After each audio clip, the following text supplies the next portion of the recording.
8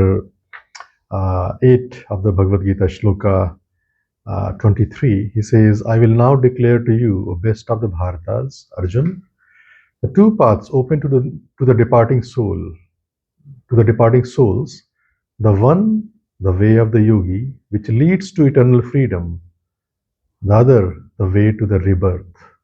And so when the soul is leaving the body, there are two ways for it. It can be free, or it can come back to the word, back to the body again. And so then of course the whole teaching of every religion that is teaching, the true teaching is to how to be free, how the Vedas declare that why we should not be born again, why we need freedom. And so all the religions are teaching the same thing, that why we need freedom, why freedom is required. And so so this is a subject of our, you can say, discussion today.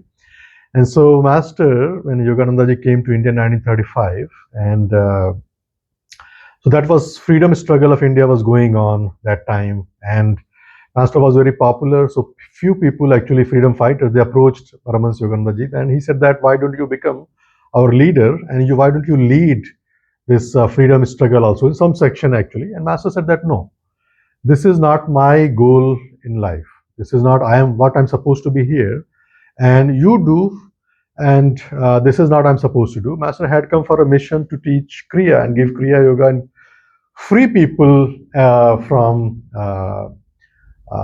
bondage, from delusions. And so Master said that he said that India will find freedom in my lifetime and by peaceful means. And he said that. And these people who came actually to Master, they were trying to be violent actually, and to protest by violent means.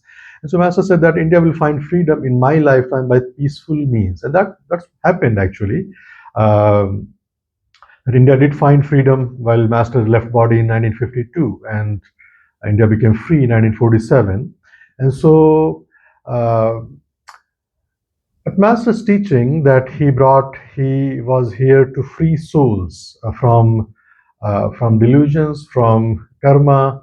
Master said that to disciples that if you say that I am free, you'll be free. And it is all in the mind. And so one disciple said, if I say in this moment, I am free, will I be free? And Master said, no, because you answered your own question.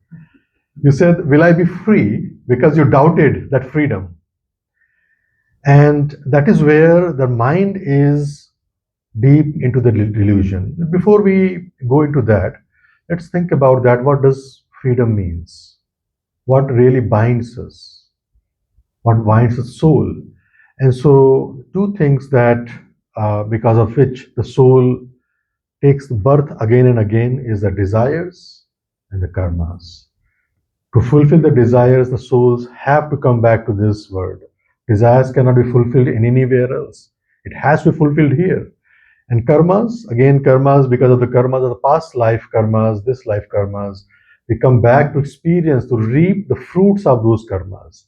And so the question is that how, if desires and karmas are things which we bring us back to life again and again, the cycles of birth and rebirth, how can we be free from that, from these two things? And so, and this is where Master told that story that if you say I'm free, I'll be free. But he said that will I be free? Means this is the problem with the human mind, because it's already so much deep into the delusion that even if you are firm, the back of the mind says, no, I'm not free. I want even a little bit of this now. I'm not free right now. And so even if we are saying that, we are not really free. And that's where the help and the gurus, the teachings of the gurus come. Because a soul which is already deep into delusion, it cannot really, it's like that you cannot really, if you're standing on one foot, you cannot really jump from that. You cannot, and so when you're deep into delusion, that you cannot really get out of the Maya. And so you need external help. The mind is already deluded by that. And that's where the spiritual teaching, the sacred teachings come into the picture. And how does the guru help? And so, going back to the first thing, when Master Paramahansa Yogananda met uh, Shukteswarji, and he said that, allow me to discipline you. He says, why? He says, because your will is guided by whims and fancies. And he said that your will is guided by whims and fancies. So what binds the soul to the delusion is the desires and karmas. What frees the soul is the wisdom guided teachings of the Guru and the using our free will. Both are required. These two things are required. So two things are binding to the soul. But these two things are required, that wisdom, guidance of the Gurus. And so Sukteswarji says your will is guided by whims and fancies. By following the wisdom guided will of the Guru, you will be free. And so where does the wisdom come from? Of course, it's come from the teachings from the Bhagavad Gita, from the Vedas. But most importantly, that the wisdom comes from your Guru.